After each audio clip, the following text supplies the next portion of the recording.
पूज्य मालिक को कोटि कोटि प्रणाम और सभी भाई बहनों को नमस्ते। आज का लेख पूज्य बाबूजी द्वारा लिखित है, जिसे प्रस्तुत करती हूँ। संसार आज बेचैनी और अव्यवस्था की दशा में है। हर आदमी शांति के लिए परेशान है, लेकिन शांति पैदा करने के सब प्रयास असफल साबित हो रहे हैं। इसका कारण यह है कि सारे प्रयास वह हैं जो समस्या के केवल बाहरी भाग को स्पर्श कर रहे हैं। वस्तुतः यह समस्या संसार से संबंधित नहीं है। मूलतः यह समस्या व्यक्ति से संबंधित है, फिर समाज से। इसलिए इसे इसी क्रम में सुलझाने की जरूरत है।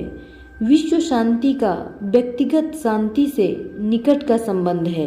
इसके लिए जरूरत यह है कि हम अपनी मन की आंतरिक दशा पर ध्यान दें। अगर व्यक्ति के व्यक्तिगत मन को शांति और व्यवस्था की दशा में ला दिया जाए तो बाह्य जगत की हर एक चीज व्यवस्थित हो जाएगी। परंतु दुख की बात यह है कि संसार ने इसका यथार्थ आधार ही खो दिया है। इसे फिर से स्थापित करने के लिए ऐसे साधनों को अपनाने की जरूरत है जो मनुष्य के मन में शांति एवं स्थिरता पैदा कर सकें। इसके लिए हमें व्यक्तिगत मानसिक प्रवृत्तियों में सामंजस्य पैदा करना होगा, जिससे मन का नियमन हो सके, और यह तभी संभव है जब व्यक्तिगत मन विश्वव्यापी मन के स्तर तक विकसित हो जाए। जरा सोचिए तो सही, तब कोई समस्या ही नहीं बचेगी। आज ये व्यक्तिगत मन जिनमें खुद की शांति एवं स्थिरता का अभाव है, विश्व शांति का प्रयास कर रहे हैं। क्या यह हास्यप्रद नहीं है? मानवता के सामने केवल एक ही रास्ता है कि वह आध्यात्मिक रास्ते पर चल पड़े, लेकिन दुर्भाग्य की बात है कि आज यह रास्ता लगभग विलुप्त है। यही कारण है कि आज चारों ओर दुर्व्यवस्था व्यापक है। इस प्रयोजन के लिए असंख्य साधन और अभ्यास सुझाए गए हैं तथा सुझाए जा रहे हैं, लेकिन सब में मन की प्रवृत्तियों का नियमन करने की महत्वपूर्ण शर्त गायब है। वस्तुतः मन का नियमन सभी आध्यात्मिक साधनों का आधार होना चाहिए। मन जो अपनी प्रारंभिक अवस्था में पूर्णतः विशुद्ध और नियंत्रित था, हमारी गलत तरीकों और क्रियाकलापों द्वारा अब विकृत एवं दूषित हो गया है। इसे अब ठीक होना है, जिससे यह अपनी मौलिक अवस्था प्राप्त कर सके। प्रायः साधना की सभी पद्धतियों के दो पक्ष हैं, एक खुद का अभ्यास और दूसरा गुरु की सहायता या गुरु का सहारा। आवश्यक दशा का विकास करने के लिए केवल खुद का अभ्यास ही काफी नहीं है, इसे ईश्वरीय कृपा द्वारा संपूरित होना चाहिए, जो इस लक्ष्य को पाने के लिए एक महत्वपूर्ण जरूरत है। ईश्वरीय कृपा का अंतर प्रवाह केवल गुरु के माध्यम से ही हो सकता है। इसलिए असली चीज जिसका अभ्यासी को आवाहन करना है वह है ईश्वरीय कृपा, जिसका माध्यम केवल और केवल गुरु ही हो सकता है। खुद का अभ्यास तो एक साधन है जो उसे इस कृपा का पात्र बनाता है। इससे यह न समझें कि मैं पुरानी गुरु परंपरा के विचारों का समर्थन कर रहा हूँ। मेरे विचार में गुरु होने के लिए आवश्यक है कि वह व्यक्ति प्राणाहुति की यौगिक विधि द्वारा ईश्वरीय कृपा को अभ्यासी के हृदय में संप्रेषित कर सके। वैसे यह सही है कि इस प्रकार के योग्य गुरु का चुनाव करना दुष्कर कार्य है।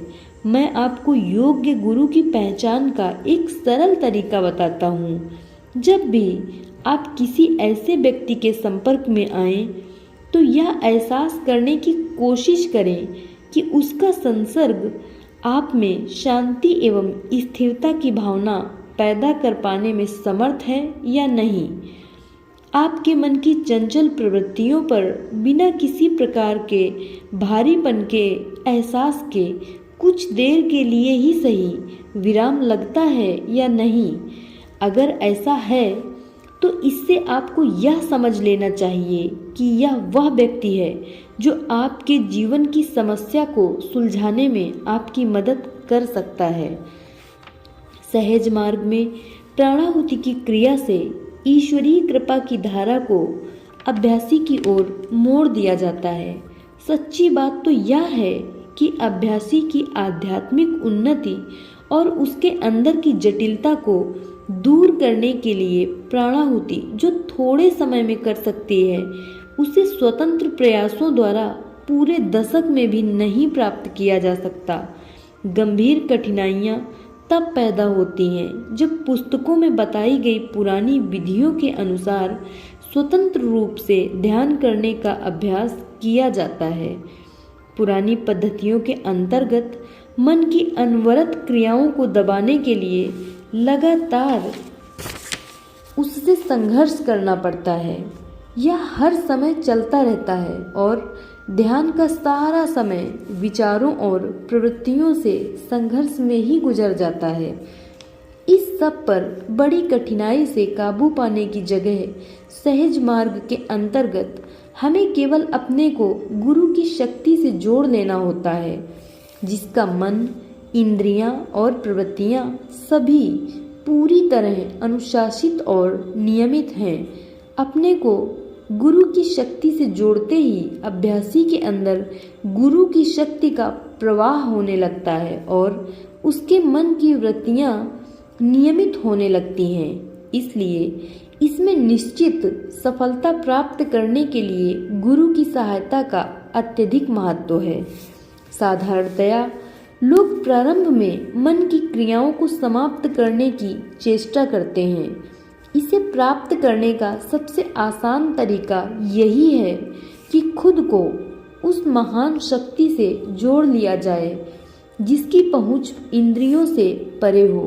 दूसरे शब्दों में खुद को उस महान व्यक्तित्व से जोड़ लिया जाए जो इंद्रियों की सीमा से परे जा चुका हो। प्रेम और भक्ति के साथ ऐसे व्यक्ति से अपने को जोड़कर तथा सही ढंग से ध्यान का अभ्यास करके सारे बंधनों को ध्वस्त करना है जो हमको सीमाओं और तनावों के अंतर्गत दबाए रखने का कार्य करते हैं।